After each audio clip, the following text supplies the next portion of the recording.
Saúdo os irmãos com a graça e a paz do Senhor Jesus Cristo. Amém. Uma boa tarde a todas. E é com muita alegria, com temor que nós estamos aqui à frente. E é um privilégio, uma responsabilidade grande.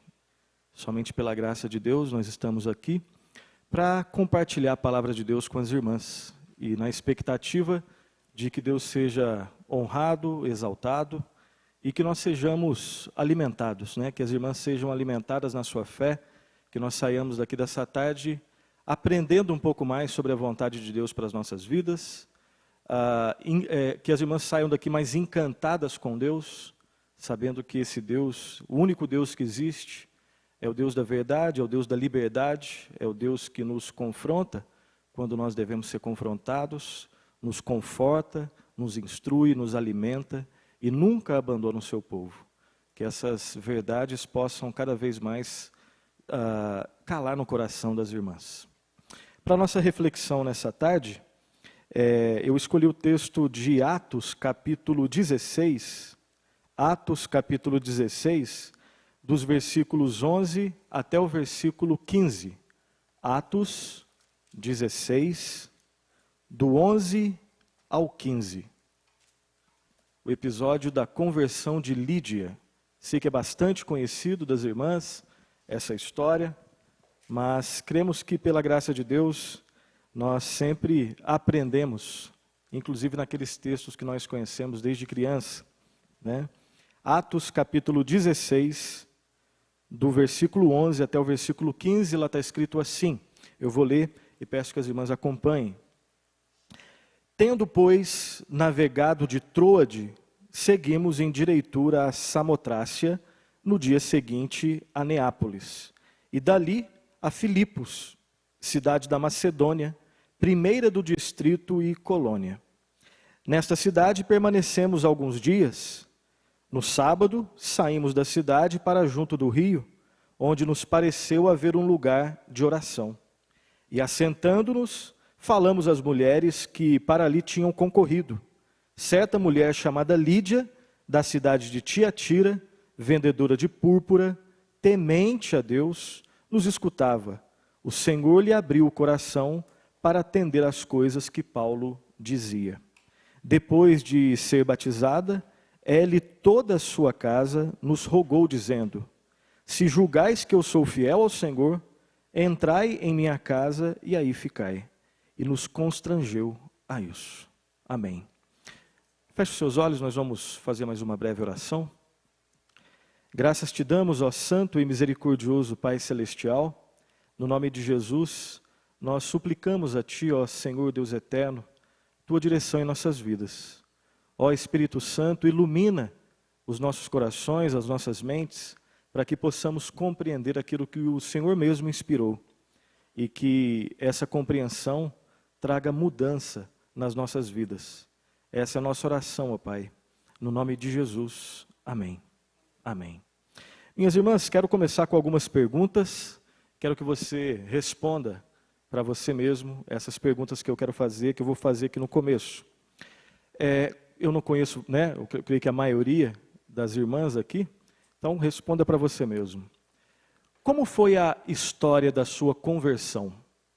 Se eu pedisse para você escrever numa folha de papel almaço, te desse aí umas 30 linhas para você contar de modo resumido a história da sua caminhada de fé, da sua conversão. Como que foi? Como que foi a sua história? Em que contexto se deu a sua conversão? Você é daquelas que já nasceu na igreja, como a gente se diz, ou não? Você teve um outro tipo de fé, e aí alguém, em algum momento, uma determinada circunstância, apresentou o evangelho a você, e você foi convertida, ou não? Você um dia foi presenteada com um folheto ou um livro, que a princípio você rejeitou, mas depois de um tempo você decidiu ler, e na leitura daquele livro você foi instigada com algumas perguntas, e essas perguntas te levaram a buscar respostas em alguém, enfim, ou foi pela internet, você em algum determinado dia não foi à igreja, e entre ficar na igreja assistindo Faustão ou vendo uma pregação, você preferiu ver a pregação, e aí aquilo que o pastor falou, ou quem estava ali falando, de alguma forma, né, falou ao seu coração, enfim, como que é a história da sua conversão, como que é a história da sua caminhada de fé, em que contexto se deu a sua fé. Tem outras perguntas aqui. Quem é o autor da sua conversão? Você é que realmente se converteu? Eu sei que nesse processo existe a escolha humana, né? A Bíblia deixa bem claro que é impossível ser salvo sem arrependimento, e Deus não se arrepende. Eu, né, no caso da minha conversão, eu que tive que me arrepender, né? Então existem algumas ações que são dadas ao homem, duas pelo menos delas. Ninguém é convertido sem arrependimento, e é o ser humano que tem que se arrepender, e ninguém é convertido sem ter fé. Sem fé é impossível agradar a Deus. A grande questão, e preste atenção nisso, a grande questão é se eu e você, nós conseguimos arrependimento e fé por nós mesmos. Eu não consigo me arrepender por mim mesmo, mas sou eu que tenho que me arrepender. Eu não consigo ter forças em mim mesmo para ter fé, mas eu tenho que ter fé. E como conjugar essas duas coisas, né? Soberania de Deus e responsabilidade humana, que são duas verdades que a Bíblia ensina de modo muito claro. Mas quem é o autor da sua salvação? Você tem coragem com toda certeza, olhar para as pessoas e falar, ó, eu sou o autor da minha salvação. Eu me salvei. Você tem coragem de falar isso? Se tiver coragem, eu posso te garantir que você não é convertida. Porque uma pessoa convertida deixa bem claro que se arrependeu e continua se arrependendo, creu em Cristo e continua crendo, mas sabe que isso é misericórdia e graça de Deus. Tem outras perguntas aqui. Quais são? Essa é a última pergunta. Quais são os sinais da sua conversão? Quais são os sinais da sua conversão? A conversão, ela tem como consequência alguns sinais, né? Assim como você sabe que uma árvore é uma laranjeira, porque ela tem sinais de uma laranjeira, ela dá laranja. Um limoeiro, ele tem sinais de que é um limoeiro, porque dá limão. Um cristão, uma cristã, ela tem sinais também de que ela foi atingida pela misericórdia e pela graça de Deus. Mas quais são os sinais? Quais são os sinais da nossa conversão? Essas perguntas que são centrais na fé cristã, elas podem ser, nós podemos ter uma ajuda para responder todas essas perguntas aqui, observando a experiência de conversão de Lídia. Sei que é bastante conhecido, mas observando esses versículos aqui, esse texto de Atos capítulo 16, do 11 até o 15, nós vemos o contexto da conversão de Lídia, nós vemos quem é o autor da conversão de Lídia, e nós vemos também os sinais claros, claríssimos, da conversão de Lídia. E observando e relembrando o contexto em que se deu a conversão de Lídia, nós podemos enriquecer a nossa fé. Lembrando quem é o autor da conversão de Lídia, nós podemos relembrar e ter mais intimidade com aquele que é o autor da nossa conversão. E relembrando os sinais da conversão de Lídia, nós também seremos, pela graça de Deus, fortalecidos e fortalecidas sobre quais devem ser os sinais, quais são os sinais de uma verdadeira conversão, da nossa conversão. Antes de entrarmos no texto propriamente dito, eu quero lembrar de modo bem breve quem é Lídia. Dava para a gente falar muita coisa, mas eu quero separar aqui algumas três informações importantes sobre quem foi essa serva de Deus aqui. Em primeiro lugar, Lídia foi a primeira pessoa convertida na Europa. O cristianismo hoje, ele é conhecido, do ponto de vista da sociologia, como uma religião fundamentalmente ocidental, né? E só que não foi assim na sua origem. Não foi assim na sua origem. O cristianismo ele nasce, ali na região dali do Oriente Médio. E a primeira pessoa que é convertida na Europa está aqui nessa história aqui. É Lídia. Segundo informação sobre Lídia, embora não fosse europeia, ela nasceu provavelmente num lugar chamado Lídia, que era uma província da Ásia, cuja capital era Sardes. Tá? e o nome da sua cidade natal era Tiatira. Então, algumas informações, né, sobre a história de Lídia. E uma terceira informação: Lídia era uma mulher notável, né, uma mulher notável que surge de repente nessa narrativa bíblica aqui. E isso tem pelo menos uma lição para nós aqui, antes de entrarmos no texto. Deus, o único Deus vivo e verdadeiro, aquele que se revela nesse livro aqui nas Escrituras Sagradas, Ele é um Deus que, quer você entenda isso ou não, quer você concorde com isso ou não, Ele é soberano sobre absolutamente tudo. Você, aqui não dá tempo, né? Mas quando você começa ali no capítulo 14 de Atos, depois do capítulo 15, você vê que o que está sendo narrado aqui são outras histórias, né? A primeira viagem de Paulo, depois a segunda viagem de Paulo, e de repente aqui no versículo 11 aparece a história de Lídia, né? E do nosso ponto de vista parece que é de repente. A gente não sabe, por exemplo, né, nós estávamos vendo os motivos aqui das nossas orações, né? A gente não sabe se esse vírus chegará no Brasil. Na verdade, né, alguns já dizem que já chegou, enfim. A gente não sabe exatamente por que todas essas coisas acontecem, né? Eu sou mineiro, né, mas já tem um tempo que eu não vou para Minas, e essa chuva, eu sou lá do sul de Minas, né? E essa chuva tem acontecido um pouco mais na região ali de BH e um pouco mais para baixo, cidades históricas ali. A gente não tem explicações para todos os eventos históricos que acontecem, ou conosco, ou com o país todo. Mas de uma coisa você pode ter certeza: Deus é soberano sobre absolutamente tudo.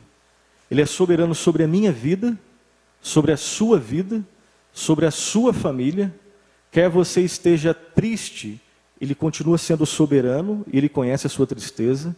Quer você esteja alegre, Ele é soberano sobre a sua alegria. Ele é soberano sobre tudo que está acontecendo no mundo.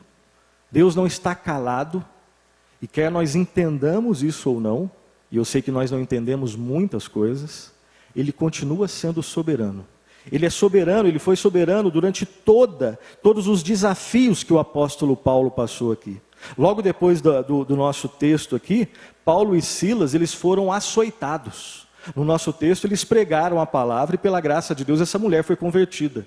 Tempos depois, Paulo e Silas foram pegos e açoitados. E Deus não deixou de ser soberano.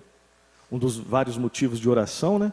Nós temos parentes, filhos, filhas, mães, pais, netos. Alguns que de repente estão no caminho, né, de Cristo, outros que estão em outros tipos de caminho. A palavra, e que não é uma palavra minha, é uma palavra da Escritura, é que em todos os momentos, e principalmente nos momentos de lágrimas, Deus nunca abandona aqueles que fazem parte do seu povo.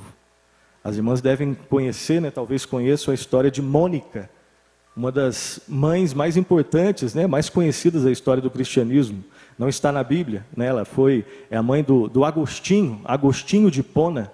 E Agostinho, os biógrafos dele dizem que ele era um jovem muito, além de inteligente, muito bonito, né, do ponto de vista estético daquela época lá.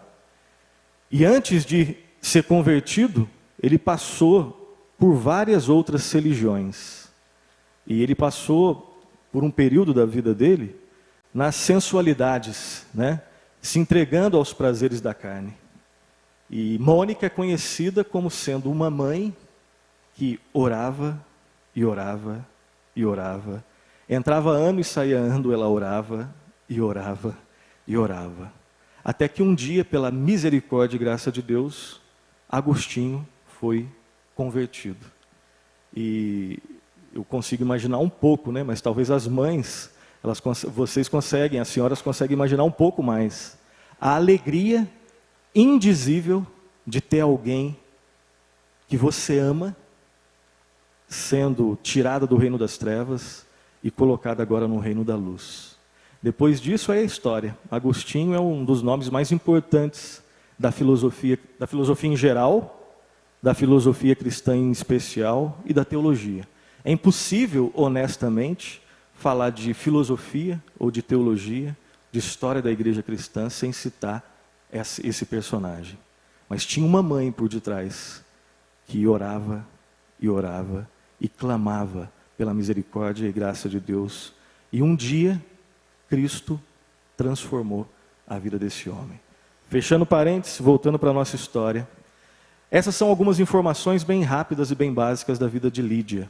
Agora vamos para o nosso texto. E vamos, em primeiro lugar, entender o contexto. Toda conversão tem um contexto. Qual foi o contexto da conversão de Lídia? Versículos 11, 12 e 13. Lá está escrito assim: Tendo, pois, navegado de Troade, seguimos em direitura a Samotrácia, no dia seguinte a Neápolis, e dali a Filipos, cidade da Macedônia, primeira do distrito e colônia. Nesta cidade permanecemos alguns dias. No sábado, saímos da cidade para junto do rio, onde nos pareceu haver um lugar de oração, e assentando-nos falamos às mulheres que para ali tinham concorrido. O contexto da conversão de Lídia, ele está identificado aqui nesses 3 versículos. Eu quero fazer algumas considerações bem rápidas aqui sobre o contexto da conversão de Lídia. Em primeiro lugar, a história de Lídia é uma história, vocês podem perceber, uma história extremamente curta. Nesses 3 versículos aqui, a gente tem o contexto. Mas embora seja curta, é muito marcante. Muito marcante. Paulo, ele está na sua 2ª viagem missionária, a primeira que ele faz na Europa. Paulo, ele não está sozinho, ele está junto com Silas, Timóteo e Lucas. E Deus guiava, esse é o ponto talvez mais importante. Deus estava guiando os intentos, os propósitos e o caminho do apóstolo Paulo. Preste atenção, na mesma página da sua Bíblia aí, alguns versículos acima. Lá no versículo 6, preste atenção no que está escrito lá. No 6 até o 10º, olha só o que está escrito lá. E percorrendo a região frígio-gálata, tendo sido impedidos pelo Espírito Santo de pregar a palavra na Ásia, defrontando Mícia, tentavam ir para Bitínia, mas o Espírito de Jesus não o permitiu. Então olha o detalhe, Paulo a princípio tinha um propósito de ir para onde? Para a Europa? Não, para a Ásia. Só que o propósito de Deus era outro. Ele foi impedido de ir para a Ásia, porque Deus tinha outros planos. Olha só, Deus tinha outros planos para Paulo, que incluía a conversão de Lídia. Continuando lá no versículo 9. À noite sobreveio a Paulo uma visão, na qual estava em pé e lhe rogava dizendo: passa a Macedônia e ajuda-nos. Assim que teve a visão, imediatamente procuramos partir para aquele destino, concluindo que Deus nos havia chamado para lhes anunciar o Evangelho. Deus totalmente soberano na vida de Paulo e na vida de Lídia.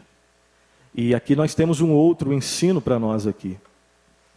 Às vezes nós fazemos alguns planos, Deus concorda com esses planos.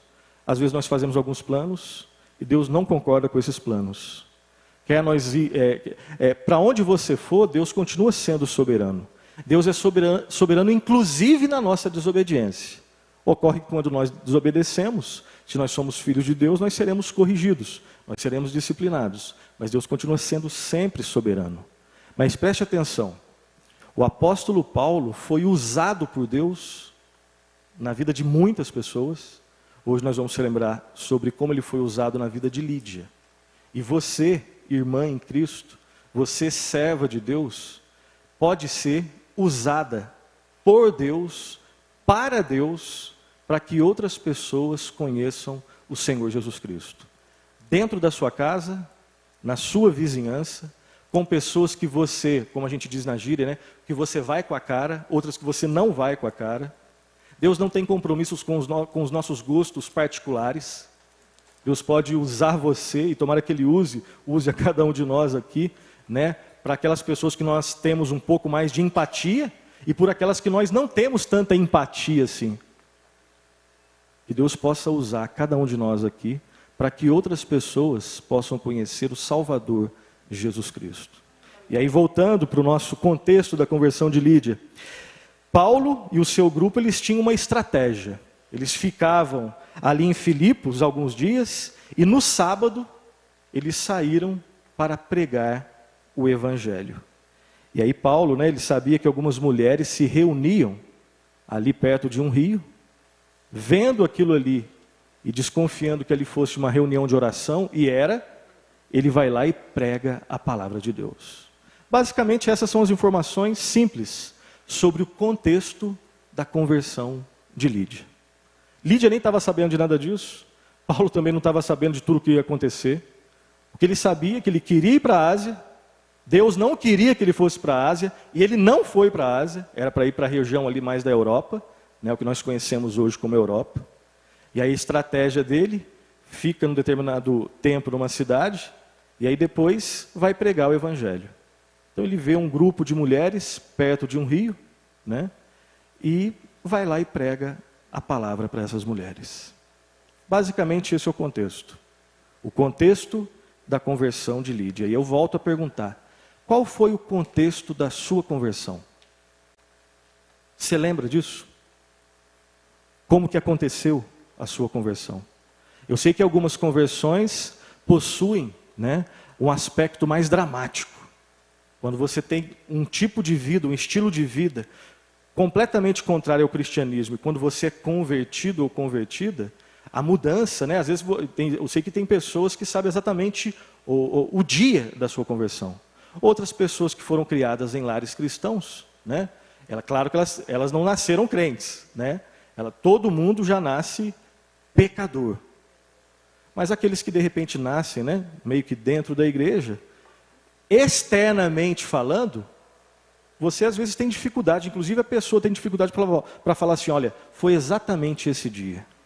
Mas independente se você nasceu num lar cristão, ou se você não nasceu num lar não cristão, houve um momento que você teve que se arrepender e ter fé no Senhor Jesus Cristo. Alguns têm consciência exatamente desse dia, outros não têm consciência exatamente desse dia, mas mesmo você que não sabe exatamente quando aconteceu, uma coisa você tem que saber.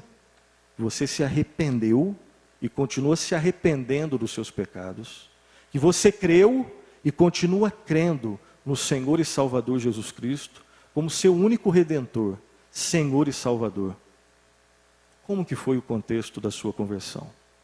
Segundo ponto, o autor da conversão de Lídia. Toda conversão verdadeira tem um autor. E se essa conversão é verdadeira, você sabe que o autor não é o ser humano.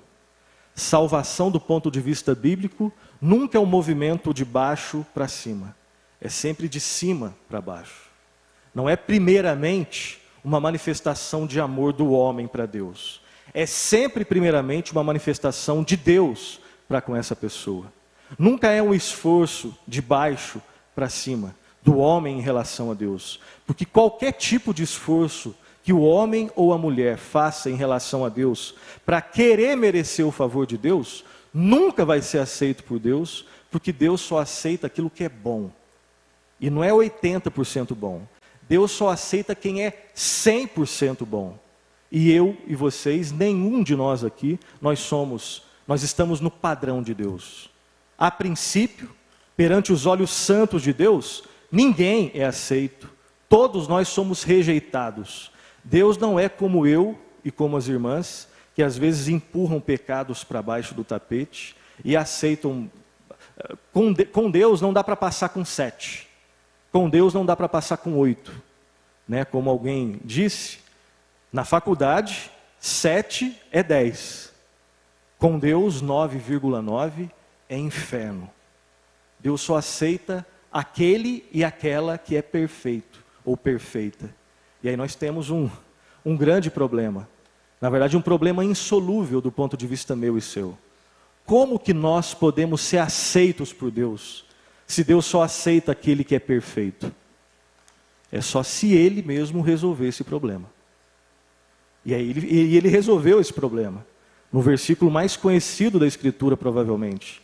João 3,16.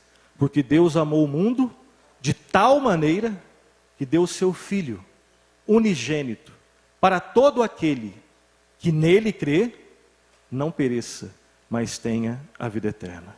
É porque Cristo, o substituto, ele sim o perfeito, que fez um sacrifício perfeito, suficiente, que não precisa ser completado, Ele foi até a cruz, pagou o preço de todos os nossos pecados.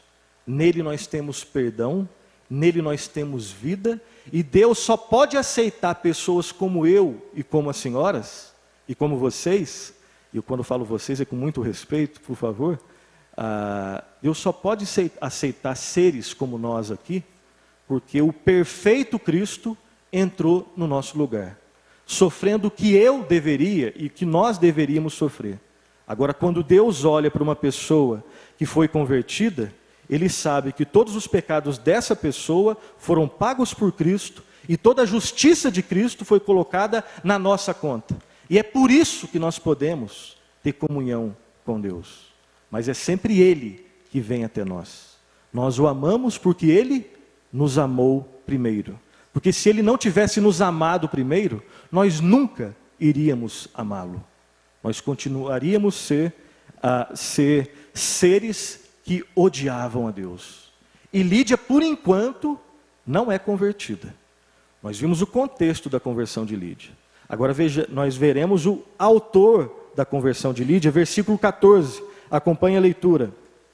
Certa mulher, chamada Lídia, da cidade de Tiatira, vendedora de púrpura, temente a Deus, nos escutava. O Senhor lhe abriu o coração para atender às coisas que Paulo dizia. Lídia, ela não era judia, mas era uma mulher interessada nas verdades de Deus. É por isso que o texto usa a expressão temente a Deus. Temente a Deus aqui, não se equivoquem, por favor. Porque a princípio, numa leitura muito rápida, você acha, Lídia já era convertida. Não. O temente aqui no sentido original é que era uma pessoa, mesmo sem ser convertida, ela já tinha respeito intelectual pelas coisas de Deus. Você conhece pessoas assim? Você conhece pessoas assim? Pessoas que abominam falar palavrão, pessoas que são bons cidadãos, pessoas que são extremamente educadas, pessoas que são do ponto de vista social confiáveis, mas chegue para ela, fala assim, você, até porque na gíria a gente fala assim, ó, só falta ser crente. Você já usou essa expressão, né? Para ela é fantástica, só falta uma coisa, só falta ser crente. Todo mundo, eu acho que já usou essa expressão. Todo mundo, pelo sorriso, deve saber do que eu estou falando, né? Mas pessoas que do ponto de vista social, nota 10. Detalhe, às vezes é mais interessante, mais prazeroso, às vezes, estar perto dessas pessoas do que de alguns que estão na igreja. Né? Porque às vezes a gente é chato, né? Às vezes a gente é um pouco chato, às vezes é um pouco crítico, porque nós ainda lutamos contra o pecado. Lídia era temente a Deus desse ponto de vista.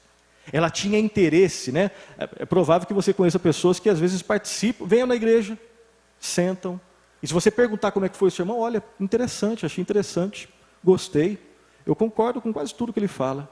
Tá, mas se você crê em Cristo, não, aí já é demais. Aí já é demais.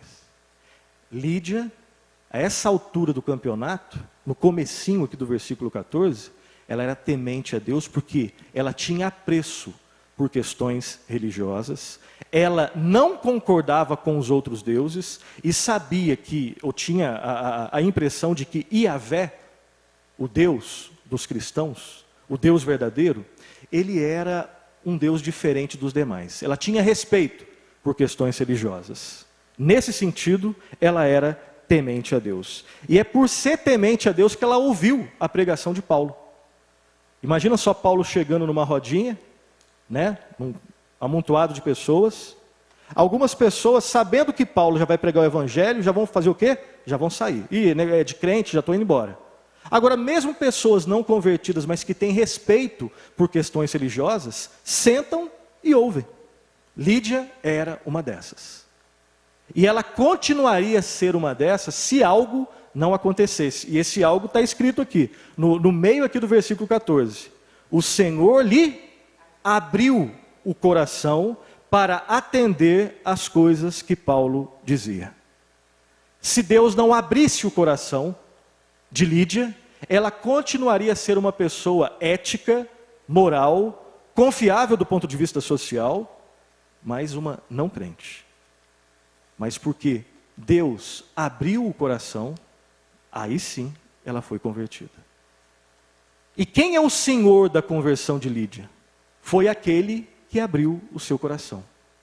O senhor da conversão de Lídia é o senhor da conversão de todas as pessoas que já passaram, que estão e que ainda vão passar por esse mundo. Lá no Salmo 119, 25, está escrito assim: desvenda os meus olhos para que eu contemple as maravilhas da tua lei. Tira as vendas dos meus olhos. Enquanto as vendas estiverem aqui, eu vou continuar olhando para as Escrituras como não sendo maravilhas. Mas a Bíblia garante que isso daqui é maravilha. E aí o autor faz essa oração, esse clamor. Desvenda os meus olhos, para quê? Para que eu contemple as maravilhas da tua lei. As escamas, enquanto elas estiverem, as escamas espirituais, enquanto estiverem obstruindo o nosso coração, nós não olharemos para Cristo como Senhor e Salvador. E eu não tenho força em mim mesmo, e você não tem força em você mesmo, para tirar as suas escamas. Mas pela graça, favor imerecido, o Espírito Santo desvenda, tira as vendas dos nossos corações. Aí nós conseguimos enxergar a nossa feiura, nos envergonhar pela nossa feiura, e ao mesmo tempo conseguimos enxergar a beleza redentora e redentiva de Deus. Nós nos ajoelhamos, pedimos perdão e clamamos: Senhor Jesus Cristo, entra na minha vida, só o Senhor é o meu Senhor, só o Senhor é meu Salvador e meu Redentor. Contexto da conversão de Lídia, agora o autor, o Senhor da conversão de Lídia. Graças a Deus que a salvação depende de Deus.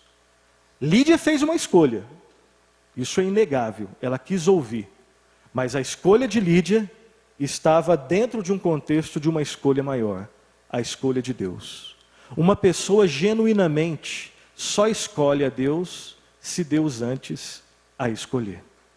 Se Deus não for misericordioso comigo e com você, nós continuaremos perdidos.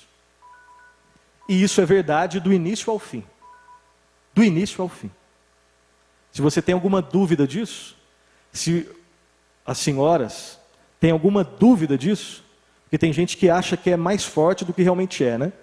Tem gente que acredita naquele tal do livre-arbítrio. Nós temos liberdade, capacidade para fazer escolhas conforme a nossa natureza. Temos.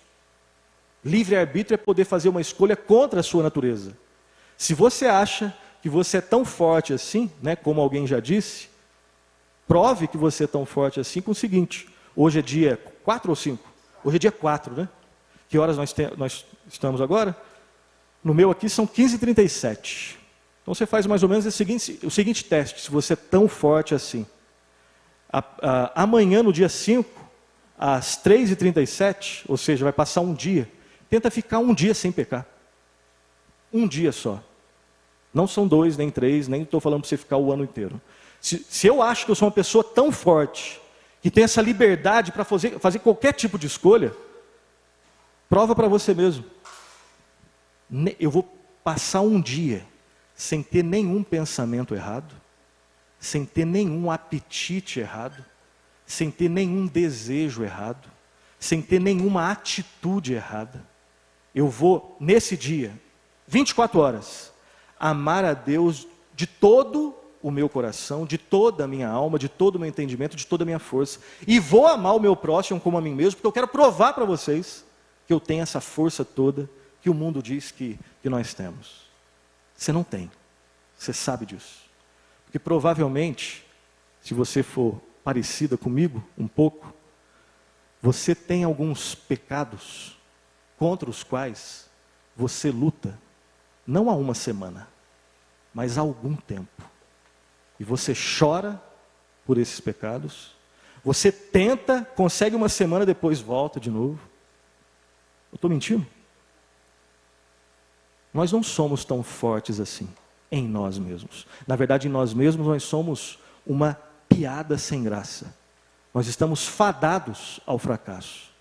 Se não for a misericórdia e a graça de Deus, nós estamos perdidos. Lídia sabia disso. Na verdade, ela ficou sabendo um pouco depois, né? Ela era só uma pessoa temente do ponto de vista intelectual, mas até que o Senhor lhe abriu o coração. E eu dou graças a Deus porque a nossa salvação depende de Deus, não de nós. Porque se a minha salvação dependesse de mim, eu estaria totalmente perdido. Totalmente perdido. E nós precisamos de Deus, da misericórdia e da graça de Deus todos os dias da nossa vida. Lembramos o contexto da conversão de Lídia? Lembramos quem é o Senhor da conversão de Lídia? É o Senhor, o Deus de Israel, o único Deus que existe. E agora, por fim, os sinais da conversão de Lídia. A prova de que ela foi convertida é que ela demonstrou sinais. E os sinais estão lá no versículo 15. Está escrito assim: depois de ser batizada, ela e toda a sua casa nos rogou dizendo: se julgais que eu sou fiel ao Senhor, entrai em minha casa e aí ficai. E nos constrangeu a isso. Nesse único versículo aqui ela prova, ela dá alguns sinais claros, inequívocos, de que o Senhor a converteu. Alguns deles aqui eu quero lembrar com as irmãs. Em primeiro lugar, ela foi batizada, ela estava perto de um rio, então já foi batizada. O batismo não salva, é verdade, mas o batismo é aquele sinal externo de uma graça interna que aconteceu na pessoa, onde é demonstrado publicamente que aquela pessoa agora faz parte do povo de Deus. E ela foi batizada. Ela quis ser batizada e ela foi batizada. Mas tem outros sinais aqui. Lídia levou outros para Cristo. O texto diz que ela não estava sozinha, né? Mas ela e toda a sua casa foi batizada. Eu não sei, o texto não fala e eu não tenho autoridade para falar. Mas é possível que tinha crianças lá, então foram batizadas também. Mas o texto não fala. Independente se tivesse mais 2 ou 3 ou mais 10 pessoas ali, Lídia foi batizada e levou outros a serem batizados. Né? Todo cristão vai querer falar de Cristo, de alguma forma, do seu jeito. Se você é mais extrovertido, você vai falar de Cristo extrovertidamente. Se você é mais introvertida, você vai falar de Cristo introvertidamente. Mas você vai querer. Se Cristo te impactou, você vai querer que outras pessoas conheçam o Senhor Jesus Cristo. Tem mais sinais aqui. Lídia demonstrou hospitalidade para com os missionários. Um dos sinais, né, dos cristãos é essa hospitalidade. Outro sinal aqui, Lídia correu risco. Eu sei que essa aqui parece que não está no texto, mas está. Paulo e Silas, tanto é que, vocês podem ver a partir do versículo 19, que eles vão ser o quê? Açoitados e presos. Pode conferir na sua Bíblia aí. Ser cristão era um risco naquele momento ali. Ser cristão era um risco. Assim como ser cristão em vários países, de maneira um pouco mais explícita, é um risco. Um deles é a China, né? Que está passando por esse momento extremamente difícil aí. Mas voltando para o nosso texto, Lídia acolheu em sua casa pessoas que eram consideradas criminosas. E quando uma pessoa genuinamente é convertida a Cristo, ela, se tiver que correr riscos, ela corre. Corre sim. Pode ser que hoje, no nosso contexto, a gente ainda não tenha tantos riscos assim, pelo menos não aqueles que têm um apelo um pouco mais físico. Mas, por outro lado, né, a gente sabe que em determinados trabalhos é costume fazer determinadas coisas. E o cristão, de repente, ele vai ter que firmar passo e ele não vai fazer essas coisas. Então ele corre risco de ser mandado embora. Esse é um exemplo dos vários que nós temos. Na universidade temos vários exemplos. Dentro de casa temos vários exemplos.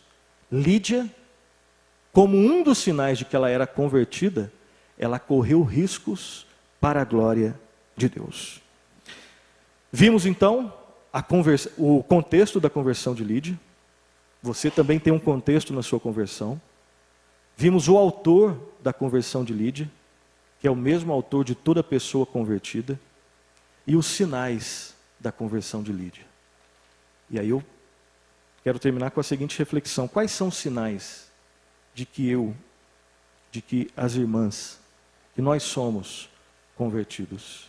Perceba que aqui a pergunta não é que não está sendo exigido perfeição. Lídia era imperfeita.